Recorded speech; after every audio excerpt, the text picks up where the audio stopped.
Greek mythology অনুযায়ী Luis এবং জ্যাকাস্টার ছেলে হচ্ছে ওইডিপাস। ওইডিপাসের জন্মের আগে একজন জ্যোতির্বিজ্ঞানী বলেছিলেন যে ওইডিপাস পরবর্তীকালে তার বাবাকে হত্যা করবে এবং মা জ্যাকাস্টার সাথে বিয়ে করবে।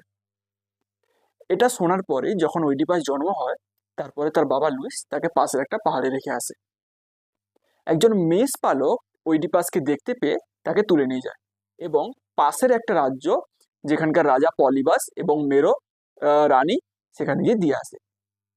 বাট পরবর্তীকালে অরাকেল অফ দীপ্তি, মানে যেটা গ্রিসের তৎকালীন যে ভগবান অ্যাপোলো, তার যে প্রধান পুরোহিত, সেই প্রধান পুরোহিত ওইডিপাসের হাত থেকে বলে যে এই ছেলে তার বাবাকে হত্যা করবে এবং মাকে বিয়ে করবে। এটা শোনার পরে ওইডিপাস তার রাজ্য ছেড়ে বেরিয়ে আসে। রাস্তায় যেতে যেতে একজন অচেনা মানুষের সাথে বচসার দরুন তাকে মেরে ফেলে। তারপরে